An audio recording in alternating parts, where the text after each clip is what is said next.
এটা রমজানের বাইরে সমসাময়িক যে বিষয়। আজকে হলো ইংরেজি মাসের 20 তারিখ। কয় তারিখ? 20 তারিখ। আগামীকালকে ইংরেজি মাসের 21শে ফেব্রুয়ারি। খেয়াল করে শুনি, আমরা সবাই বাংলাদেশের নাগরিক। প্রত্যেক নাগরিককে তার দেশকে ভালোবাসতে হবে। দেশের প্রতি মহব্বত, প্রেম, ভালোবাসা, দেশের প্রতি আনুগত্য অবশ্যই থাকতে হবে।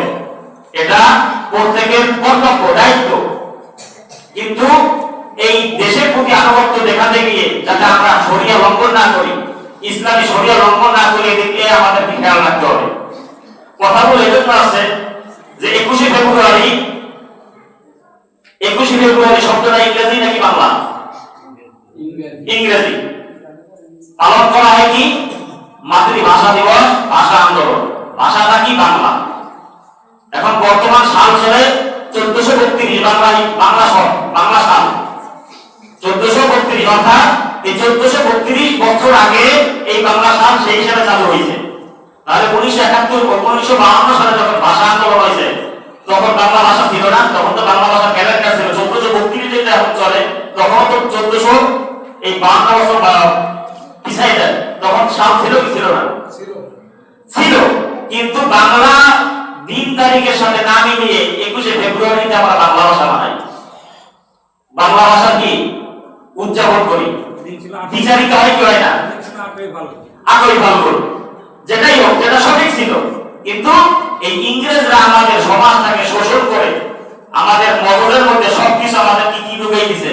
তাদের যা কিছু সংস্কৃতি সবকিছু তারা আমাদের মুসলমানদের মধ্যে এগুলো ঢুকিয়ে দিয়েছে।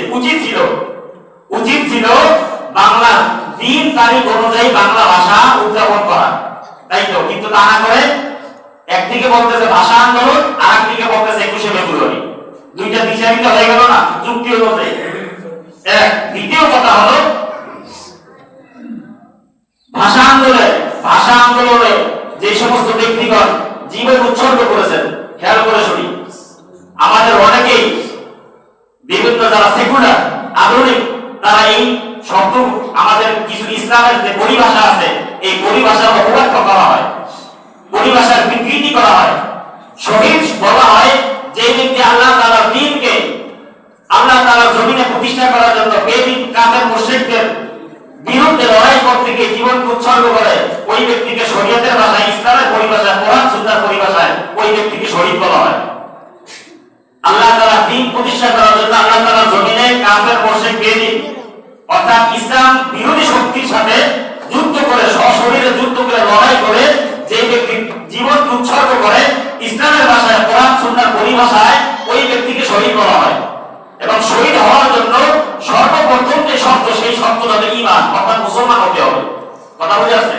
এবং আমাদের দেশে যে কোনো ব্যক্তি রাজনৈতিক আন্দোলনে হোক, যে কোনো আন্দোলনে হোক, কি হয়েছে, সে বিদ্রোহী হোক না কেন, বামপন্থী হোক না কেন, নাস্তিক মুরতাদ হোক না কেন, সে শহীদ শব্দ ব্যবহার করে। করে কি করে না? চোর উপরে চোর। কথা বুঝে আসছে? এক একটা চোর ইসলামের পরিভাষা চুরি করছে, দ্বিতীয় নম্বর চোরের উপর কি সিনা চুরি। এই জন্য এই সমস্ত ভাষাগুলো ইসলামের পরিভাষা, এই পরিভাষাগুলো আপনাকে আমাকে সঠিকভাবে সঠিক জায়গায় প্রয়োগ করতে হবে।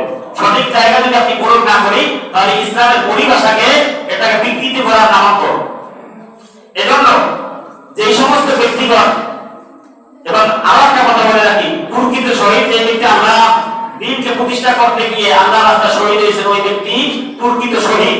এছাড়া আরো হুকমান, অর্থাৎ হুকুমের দিক থেকে, তাদের সওয়াবের দিক থেকে আরো 42 প্রকার শহীদ আছে। যেমন কোন ব্যক্তি যদি দেওয়াল ধসে মারা যায়, দেওয়াল আছে না, দেওয়াল ধসে যদি মারা যায়, ওই ব্যক্তি শরীয়তের দৃষ্টিতে হুকমান শহীদ, অর্থাৎ শহীদের মর্যাদা সওয়াব পাবে।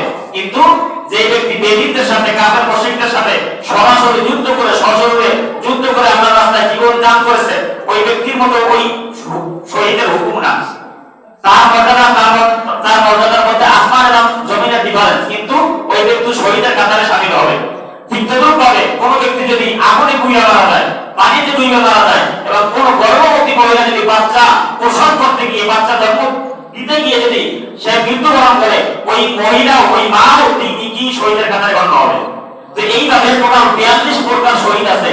কিন্তু এই শহীদ প্রকৃত শহীদ না, হুকমান শহীদ। অর্থাৎ প্রকৃত শহীদ ওই ব্যক্তি যে ব্যক্তি আল্লাহর রাস্তায় নিজের জীবন উৎসর্গ করবে। তো বলার উদ্দেশ্য হলো এই ভাষা আন্দোলনে যে সমস্ত ব্যক্তিগণ যাদের মধ্যে মুসলমান ছিল, যাদের মধ্যে মুসলমান যাদের ঈমান ছিল, ওই সমস্ত ব্যক্তিগণ ভাষার জন্য জীবন দিয়েছে, জীবন উৎসর্গ করেছে।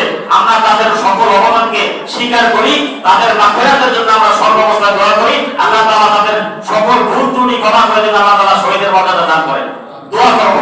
ঠিক আছে? কিন্তু এই 21শে ফেব্রুয়ারি পালন করতে গিয়ে আমাদের সমাজে যে প্রচলিত নিয়ম, স্মৃতিসৌধে কি করে ফুলের মালা দেয়, পুষ্পস্তবক অর্পণ করে, এরপরে ওখানে নিরাপত্তা পালন করে, কালো ব্যাজ ধারণ করে, এগুলো ইসলামের পরিভাষা না, ইসলামের সংস্কৃতি না।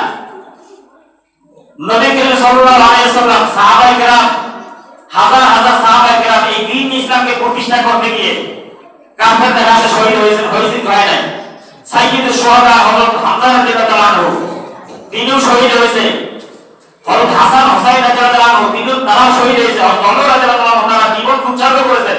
কিন্তু আজ পর্যন্ত নবী করিম সাল্লাল্লাহু আলাইহি ওয়াসাল্লামের রওজা মুবারকে ফুল প্রত্যেক বছর বছর মিলে তিনি 3 তারিখে মৃত্যুবরণ করছেন, তার বছর বছর তার রওজা থেকে ফুলের মালা দেওয়া হয়, নিরাপত্তা পালন করা হয়, ওখানে যাওয়ার কোনো কিছু সুযোগ নাই, কারণ এগুলো ইসলামের পরিভাষা না, ইসলামের কাজ না। ঠিক তদ্রুপ ভাবে হযরত ওমর রাদিয়াল্লাহু আনহু তিনিও শহীদ হয়েছেন, কিন্তু তার কবরে, তার রওজাতে, তার কবরে গিয়ে ওখানে এই ধরনের ফুলের মালা বছর বছর দেওয়া হয় না। তিনিও তো শহীদ হয়েছেন, হয়তো হয়েছেন তো হয় না, নামাজ রত অবস্থা তাকে পিছন থেকে অস্ত্রের আঘাত তাকে শহীদ করা হয়েছে। সাইয়্যিদুশ শুহাদা হযরত হামজা রাদিয়াল্লাহু আনহু তিনিও ইসলামের শহীদ, হযরত হুসাইন রাদিয়াল্লাহু আনহু তিনিও শহীদ, কিন্তু তাদের ক্ষেত্রে এই ধরনের কাজ করা হয় না। এছাড়া হাজারো বড় বড় মুজাহিদ যারা দ্বীন ইসলামের জন্য জীবন উৎসর্গ করেছেন, সুলতান সালাউদ্দিন আইয়ুবী, নুরউদ্দিন জঙ্গি এবং খালিদ বিন ওয়ালিদ, এই সমস্ত বড় বড় ইসলামের সুপারস্টার, ইসলামের সিপাহসালার যারা হিরো ছিল, ইসলামী ইতিহাসের যারা হিরো ছিল, তাদের কবরেও এই যে 3 তারিখ মিলে ফুলের তোড়া, ফুলের মালা দিয়ে শ্রদ্ধা নিবেদন করা হয় না। মোমবাতি জ্বালিয়ে শ্রদ্ধা নিবেদন করা, 1 মিনিট দাঁড়িয়ে নিরাপত্তা পালন করা, কালো ব্যাজ ধারণ করা, এই সমস্ত কালচার এগুলো মুসলমানদের কালচার না। অতএব আপনাকে আমাকে দেশপ্রেম দেখাইতে হবে শরিয়ার গণ্ডির মধ্যে থেকে, শরিয়ার বাইরে গিয়ে দেশপ্রেম দেখানোর কোনো বিনাই সুযোগ নাই। অতএব যে সমস্ত ব্যক্তিরা ভাষা আন্দোলনে শহীদ, ভাষা আন্দোলন জীবন উৎসর্গ করেছেন, তাদের মধ্যে যারা মুসলমান ছিল, আমরা তাদের জন্য দোয়া করব, আল্লাহ তাদের সকল ভুল ত্রুটি যেন আল্লাহ তাআলা ক্ষমা করে দেন এবং দেশপ্রেম আমাদের প্রত্যেককে লালন করতে হবে। আরেকটা কথা বলি, কয়েক জুমাতে, এর আগেও কয়েক মাস আগেও জুমাতে বলেছিলাম যে আমাদের সমাজে একটা হাদিস নামে পরিচিতি লাভ করেছে যে দেশপ্রেম ইমানের অঙ্গ। দেশপ্রেম ইমানের অঙ্গ একটা হাদিস, সবাই এটা অনেক বিভিন্ন বক্তারা এই কথাটা বলে, এইটা কোনো হাদিস না, এটা একটা উক্তি, ভালো উক্তিমূলক কথা। এটা কোন হাদিস না, নবী করিম সাল্লাল্লাহু আলাইহি ওয়াসাল্লামের পুরো হাদিসের যত জহিরা আছে, সিয়াসেতটা ছাড়া যে সমস্ত কিতাব মুহাদ্দিসিনে কেরাম সংকলন করেছেন, কোন হাদিসের মধ্যে দেশপ্রেমের যে হাদিস নবী করিম সাল্লাল্লাহু আলাইহি ওয়াসাল্লাম বলেছেন এমন কোনো হাদিস নাই। কিন্তু এর মানে এই না যে দেশপ্রেম লাগবে না। দেশপ্রেম আপনি যেখানে আপনার জন্মভূমি, আমার জন্মভূমি, দেশপ্রেম আপনাকে আমাকে অবশ্যই থাকতে হবে, অবশ্যই। কিন্তু নবী করিম সাল্লাল্লাহু আলাইহি ওয়াসাল্লাম বলেছেন দেশপ্রেম ইমানের অঙ্গ, এই কথাটা একটা হাদিস না। কথা বুঝে আসছে?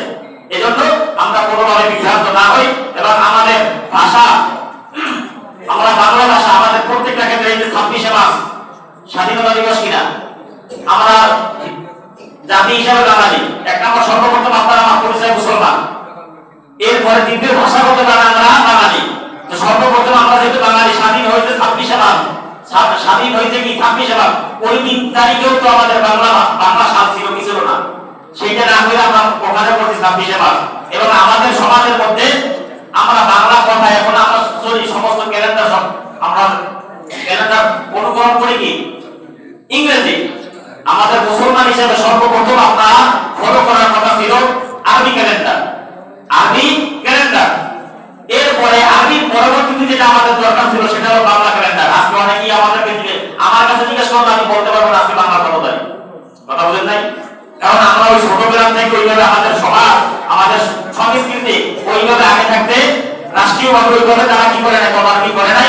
এমনকি রাষ্ট্রের যে সমস্ত ব্যক্তিগত দায়িত্বে যায়, নতুন হোক পুরাতন হোক, যারা ইতিপূর্বে গেছে বা আসবে, তারাও দায়িত্ব যখন তারা যায়, তারাও ইংরেজিকে বলতে পারা থাকে না, স্বাচ্ছন্দ্য মনে করে ইংরেজি বলতে পারা নাই, বিশাল বড় এডুকেটেড আপনি, বিশাল শিক্ষিত লোক, কিন্তু তার উচিত ছিল প্রত্যেকটা ভাষা তিনি যদি সংসদে হোক যেখানেই হোক না কেন তিনি যদি 5 মিনিট বা 10 মিনিট বক্তব্য দেন, তাহলে 5 মিনিট বক্তব্যের মধ্যে তার যদি 100টা শব্দ ব্যবহার হয় তার মধ্যে থাকে 90টা থাকে ইংরেজি।